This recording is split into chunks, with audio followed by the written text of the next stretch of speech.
So I found this trail. It's right off the highway in the Verde Valley. And it's called the McDonald Trailhead. It was donated to the government. The land here was donated to the government. It's now part of the Coconino National Forest. And it looks like there's some caves and Indian ruins maybe. I really don't know anything about this site, but let's just take a walk and see. I think the caves, the one thing I do know about this area is that the caves will be at the very top of the limestone in the distance there.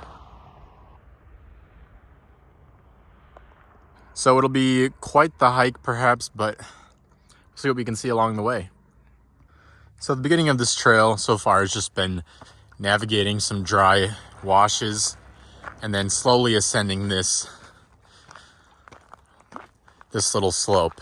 So making our way around, and you know, it's a dry and bright place. Luckily today's not too hot. I think it's just in the 70s. It's already the beginning of November, so should be cool anyways. But it's a beautiful landscape. So we are in a part of the Verde Valley just east of the city of Camp Verde. This might be considered part of Camp Verde, but as you can notice, it's not very verdant here. Just a lot of scrubby plants, lots of hot limestone, but still very scenic. Quickly climbing up here. Kind of a sandy trail. And if we turn around, you'll get a great view of the Black Hills of Arizona. I just made a little detour to take in the view of the neighborhood here. You can see all the trees down there. That's right along the river, the Verde River. The highway that you see down there is the highway I parked alongside. That's Highway 260. And you can see a Dollar General down there.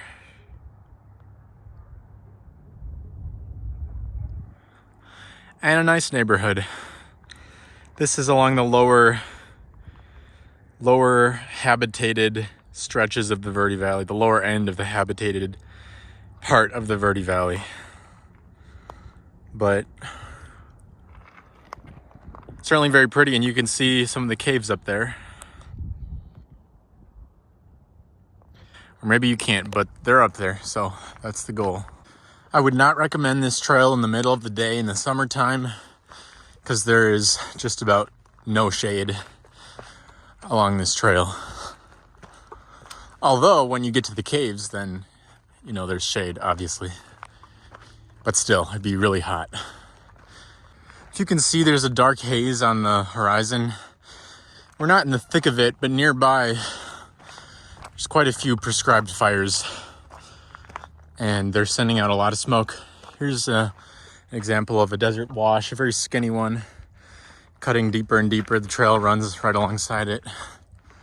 Lots of creosote bush. That's the kind of dark brown, green leafed plant that smells good. It smells like desert rain. So yeah, quite a bit of creosote on the hillside here, and great views. And there's actually some pottery shards right here on this rock. That's pretty cool. The trail is getting pretty steep and rocky at the end, but it looks like it'll get even steeper further up. So at some point you come up to this area, and on the maps it says to go straight up. So we're gonna go straight up. Probably have to get on my hands.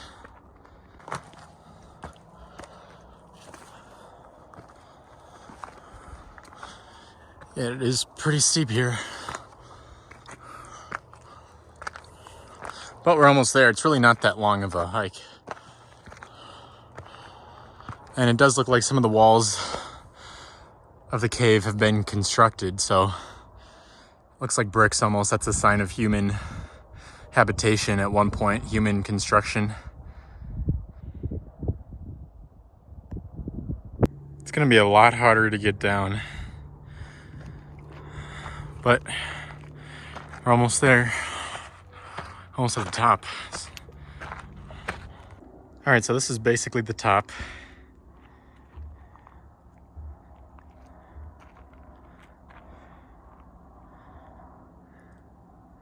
Let's check out some of the dwellings here.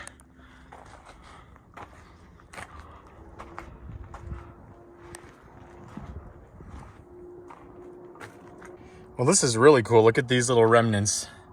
Looks like old ears of corn, right? Or something like that. I mean, they're very small, but I would expect corn from hundreds and thousands of years ago to be smaller than today's corn, but that's what it looks like, ears of corn, right?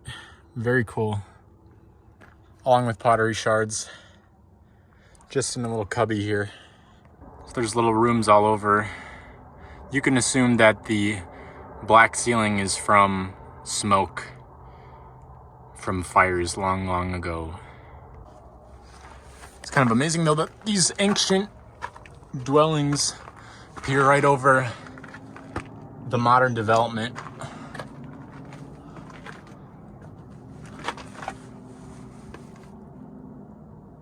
Nice view. I will try to squeeze through this tiny little hallway into the next room. Made it through that tiny hole. Now we're in this room here with a door and windows. A little bit of an elevated area on the inside. Tiny little back rooms as well.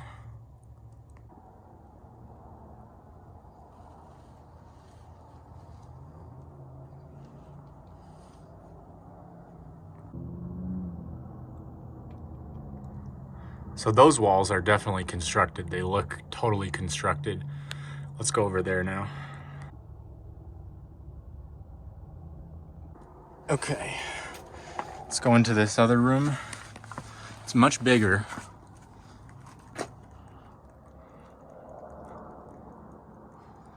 Very cool. And look at this, another ear of corn. I think it's corn. It looks exactly like corn. So that's pretty cool. And the black walls and everything, I'm assuming that's all from old smoke from fires. Very cool. A nice scenic entrance or exit. Yeah, all these rooms have very well-placed windows.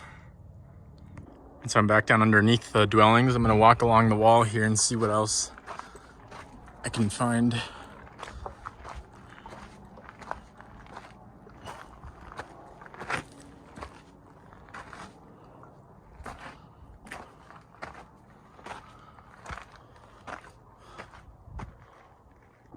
So yeah, there's some more rooms up here. Nothing crazy though. If you keep going, there's also some more.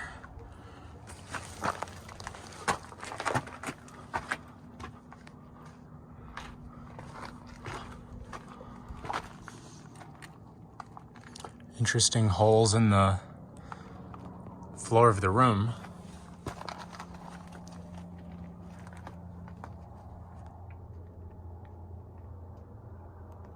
Huh. Basically just looks like old sticks in the holes.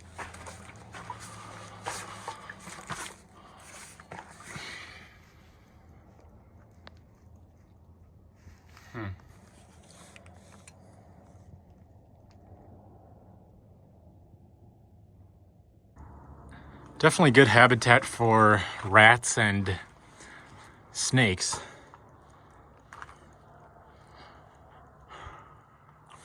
Have not seen any creatures though up here. I saw one lizard at the top of the trail and that's it. It's definitely interesting though. They decided to live up here in these caves, or at least have decided to have dwellings way up here. a pretty steep hike from the river where all the trees are.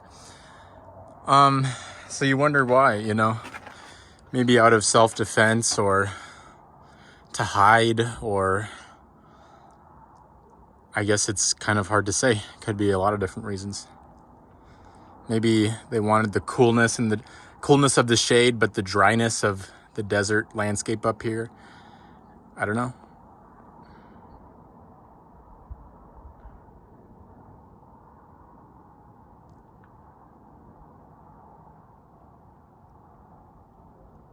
And of course, it's certainly possible that the river was not all the way down there when the people lived up here. Maybe the river was much, much bigger, which, you know, probably was the case at some point. It used to be much wetter here. So maybe the river covered the entire valley. Maybe it was a big lake. Maybe we are on the shore right now. It's hard to say. But it is really interesting to think about.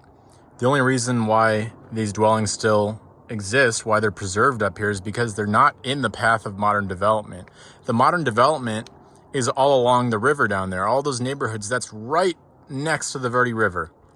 That's what gives modern development a foothold, right? The river.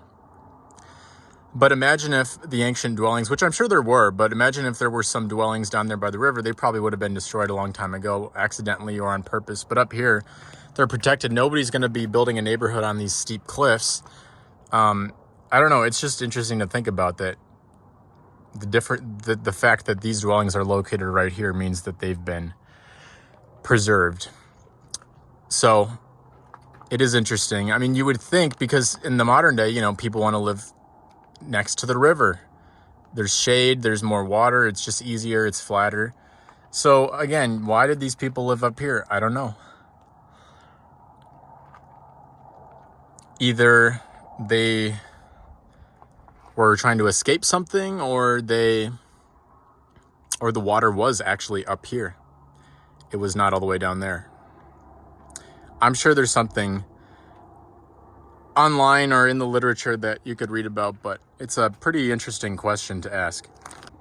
And I don't know how old specifically these cave dwellings are, but there's a similar style all across the Verde Valley.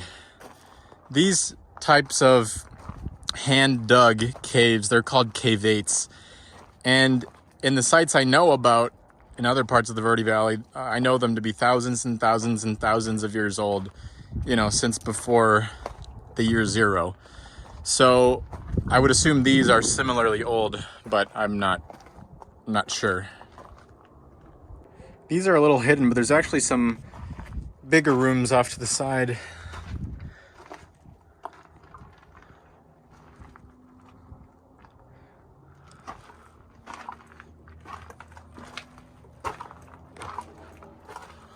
It's an interesting walkway.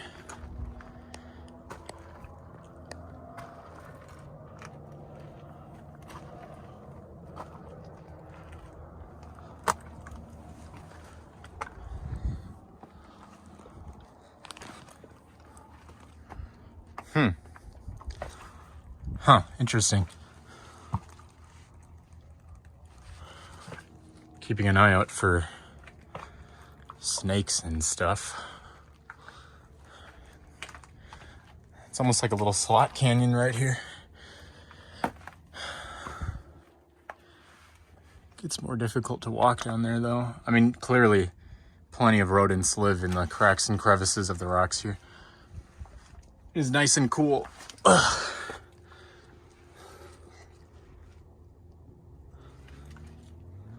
Huh. Well, I don't think I can go further through that. But it's definitely interesting. I'll try to get over on the other side of this ridge so you guys can see the rest of the Verde Valley and the Black Hills. But this interesting little path right here. Let me turn around so you can see where I came from.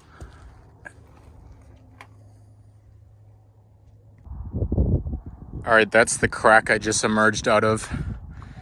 And here's the view. Very nice. And you can see all that smoke from the prescribed fire over there in the Black Hills. That's toward Prescott.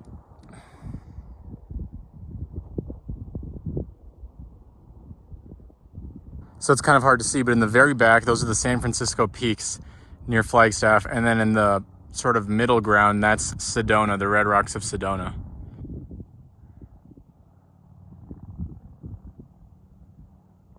And I'm not really sure what's going on down here. Maybe a new development or a mine, maybe like a gravel mine or something. Okay, according to Google Maps, it's a gypsum mine. So gypsum is just fine white stuff, I guess.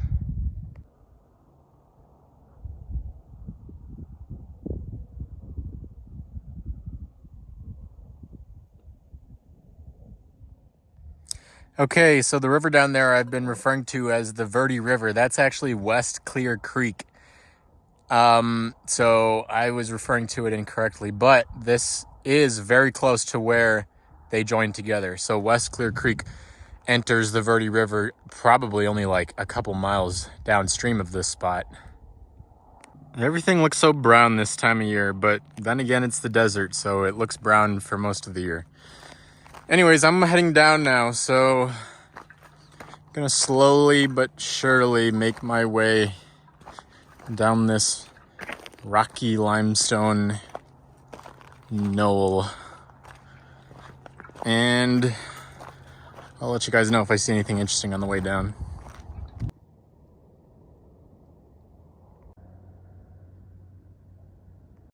There's what looks like pottery shards all along the slope here. They're everywhere. Oof, not too easy getting down.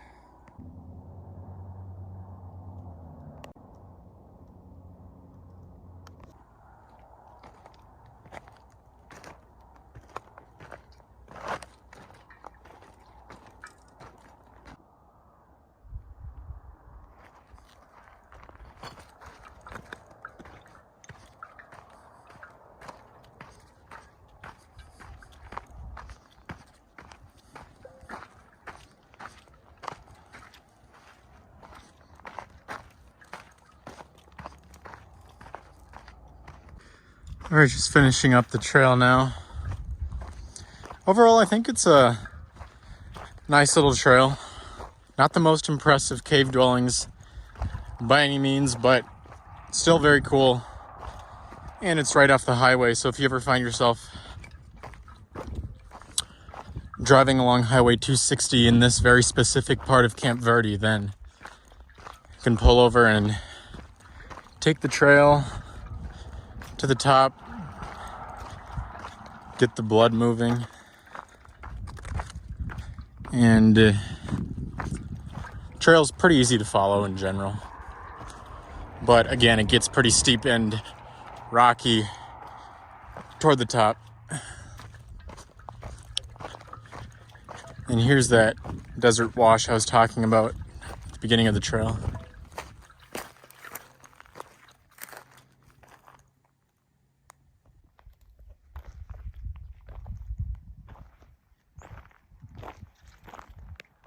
Quite a bit of poop here next to the trail.